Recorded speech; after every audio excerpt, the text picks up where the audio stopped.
or have been here for like several times already. And in the second part, we'll raffle it because part of it has to do something with my philosophy, which yeah, you will see later on. All of these are my artworks.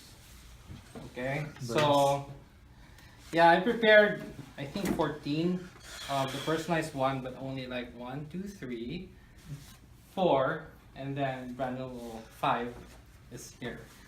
So I won't read the context of this, but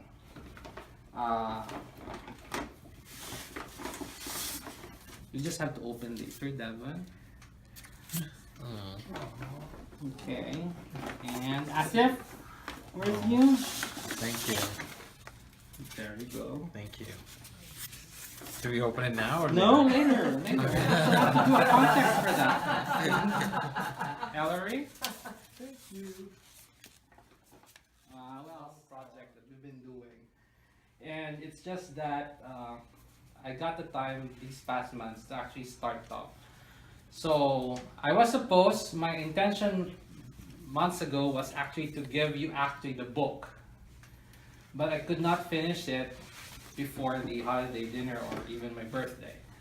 So right now it's just like a sneak peek of the entire book that we're doing. It's a graphic novel that we've been okay, so the title of this chapter is Back to Normalcy. So he wondered, I considered, the character that is depicted here is my character. Could I need to reveal my character later? Probably. Alright, because I made one also for myself. So let me begin. Children, this is a little bit long. Sometimes. How long? So they I'll make it prepare. I'll make it as interesting as I can. I just want to say I'm not making video because I have no data for you. Okay. Devin, you don't have memory, put it back. Alright, the title is Back to Normalcy. He wondered if going back to teaching was a good idea after everything that happened. His identity, their identity, wasn't really some dirty secret like most of the so-called heroes. He still refused to say superheroes. Reluctant, he still considered the current events as a glitch. His science, his mind, no matter how real the things he saw, the things he did, stubbornly tells him it was all glitch. Everything was a glitch. For some reasons, he wanted to go back to teaching because for him this was his comfort zone, the world he knew for nearly 2 decades. He marched through the halls of the university to Weber Hall. To his students, it was room 519. For him, it was his home. As he approached, he saw Corey. This teaching assistant glared a big smile on his face. "Welcome back, Professor," he exclaimed with a gravitas as he opened the doors. A gush of cold air blew out of it, carrying the indistinct chatter of his students. It grew louder and louder as he came closer. He could not deny the fact that he missed this place. In fact, everything about it. Yeah, he giggled to himself, even those smart asses of his student. He missed them all. But as he took a glimpse of the hall, it overwhelmed him. He stopped for the liminality. It has been nearly a year since his last lecture here. It was the same day he had his last major episode. He smiled to himself, recalling how things progressed so fast. Episodes, they called it episodes, he thought. And now, after everything, those episodes were just a process of my fucking emergence. He smirked, took a deep breath, and stepped in. He took a few steps further into the center aisle, and silence followed him as he went down towards his lecture table and his podium. As eerie as it felt, he tried to give an awkward smile. Dancing from left to right at his students, he can see different expressions of their faces. Some were eyed-wide amazed, like they were starstruck. Some with wonder, with curiosity. He liked that. Never stop questioning what's before you, he self-talked to himself. Others looked afraid, like he was going to defense mode, with his white light covering him and warp them into another dimension. But others, the skeptics, looked poker-faced, indifferent. That amazed him. After everything that has happened, still, others are left untroubled by the reality that nothing is what it seems, that nothing can be determined. Of all people, Victor de la Cruz founded his profession on one thought, that everything can be determined. And now he is faced by the truth that other than the fact that everything is determined, a certain glitch, a series of glitch, is a determined fact and can affect the start determined truths. In short, nothing is what it seems at all. It felt the procession from the door to his podium took forever. Now he had a good view of all the hall from the standpoint he loved and missed, from the standpoint of his authority, his podium. Now regardless of what happened out there, outside Weber Hall, he's back. Really back to a certain determined reality he is most secured of. He tapped the mic to test it. It was too loud. It echoed too much. He looked at Corey, and after working for him for nearly 3 years, without words, the kid, as he would call his teaching assistant, knew exactly what he was telling him to do. As soon as he adjusted everything, the kid signaled back with a smile. He cleared his throat. For a few seconds he wondered how he would start. In spite of the familiar place, the familiar people staring at him, all waiting for him to do his thing, this was not an ordinary school day. Not for him, not for his students either, after everything that has happened. Standing before them on his podium, he panned at each one of them. Most of them were familiar. Some he knew by name, others were new. He knew they were new because they were still smiling. Students who have been under him lectured not to smile already, learned to serve it for the punchlines. Room 519 was left silent for a long while. He cleared his throat again, took a deep breath, and looked around. He gave an awkward smile. To some, it looked more like a smirk. I don't really want to bullshit you, he started, because I know you know what happened to me and the others. Media never failed to inform you without sensationalizing the facts. What you saw and heard and learned, those are all true. He thought it was a good start. He loved how he sounded. His speaking voice, he called it, was just perfect. The way he remembered it to be. He got their attention, set them in context. He took a deep breath again. But, he interjected, interrupting the chatter that faded into silence again. I just want to take this moment to point out that the lesson we get from what has happened with what is going to happen today in the coming days is, he looked around sternly, looked them eye to eye. There's always something good in everything. He continued, enunciating every word like as if he was drilling into his students' minds to memorize it, to remember it. He stopped out of his podium, went to the center closer to his students.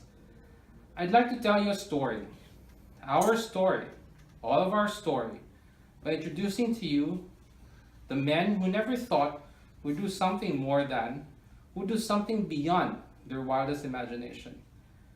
He closed his eyes, took a deep breath, and when he opened it, white light glared from his eyes, and streaks of it emanated from him and covered him as he hovered before them. Lester took over. Let's begin with, so the characters here is, start there. You can open it now. You know, when you're a teacher, you have a bag of tricks. Alright. Divina LaRue. Divina? Yeah. What kind is that? Born Ricardo Dominguez from Mexico, who migrated to Canada. Aspiring for a proper break in the music industry, but was forced to wear Divina LaRue by his abusive handler Benito. He became popular and was one of the highest paid drag queen performers in Toronto. Endowed with a red light, manifesting from his inner strength, passion, and courage for a better life, he emerged with immense strength and invincibility. And then orange, Scott Randeep. Your name. You can open it now, yours. Devin, yours. Oh. Okay, I'll open it for you. It's your hand. With an applied mathematics degree, bored of his corporate job, together with his friends, he started up his own online assisted shopping consultancy site, Randipity, using statistics and metadata. Endowed with the orange light manifesting his vibrance, happy disposition, and playfulness, displaying his eye for balance and precision, he emerged with a photographic reflex and ability to create weapons with his light. So that's red, orange. So the next one supposedly was yellow, but that's for Raymond. So David Mendoza. Then green, Jimmy's son, that's Henry. Then blue, you have Dr. Manesh Viraj, which is Marianne. You have never met Marianne actually, but it's one of my best friends.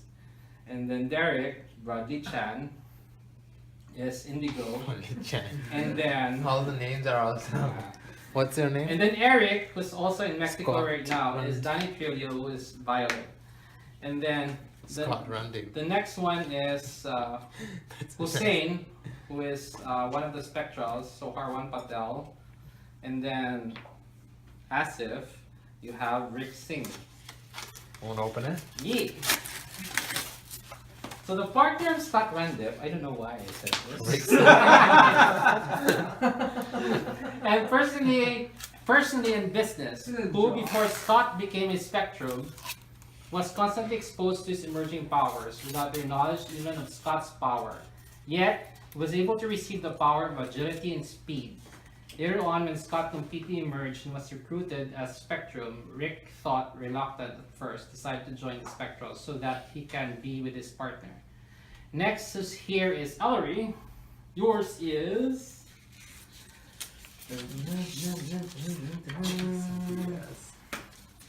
yeah, Jason Diaz. That one. He's cute. Thank you, I like my body. Alright, a promising, Jason Diaz is a promising architect working in one of the firms in Toronto who happened to be caught at the middle of a battle between the hostile forces and the Emergents. Leading to death, Jimmy's son, so it was the character of Henry, who at the time was not yet a member of the Spectrum but has emerged already, tried to heal him. Having been exposed to Jimmy's son's elemental powers, he received the power of self-heal. He was later on recruited as a Spectral, working closely with his Spectrum Jimmy's son. And the next one, the last one so far among the Spectrum and the Spectrals is Peter Young, which is Matt. So yeah, I don't know if you want to check out the other, I'll just... He has one. How's Matt? Oh, Matt's check out. You forgot. Oh yeah. I should be at the top of the list. Alright, Max check out. I know, because you already saw that. Mm-hmm. I have to Oh go my to God, I one note. love it. Wait, can I go to one note here? Aww. It's one of the directors. Is that a police officer? Yeah. That should be mine. Max Chekhov is the director of the CISIS, so that's the Intelligence of Canada, right? And I fucking love this combination, Max and Jeff. yeah, and he doesn't have powers yet, I don't know, but as I'm of still now smoking he's here, right? Just But- chill. Yeah, but as of now, he works in between that division which caters to the Spectrum. The Spectrum, actually, if you've noticed, are the colors of the rainbow, which is like an analogy to the rainbow that we have. All right, so that's Joseph, I would like to from It's Who's not- Bradley Chen? Derek. Oh, he's not here. Oh, by the way, some of you have a copy of the chapter where your character is already introduced. I think Divino LaRue and Max Chekhov was one.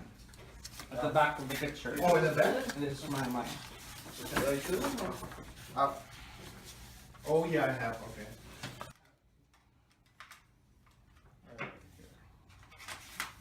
So let me read to you. More often, sex is just listening. We just have to learn the art. A more likely human skill that makes us less of an animal. Alright. What's next? 10. 10. Every moment is not bound by time, or time with a capital letter T, but by persons and meaning. Okay, Nice. so if you want to explain those things, what's next? 8. I'm making that up. Because mine was upstairs. The more we number 8 is the more we define ourselves and declare this to others, the more we become, we feel different. The more the world categorize, become all the more complicated. Couple of 6 and 9. Oh, GF. You have a different one.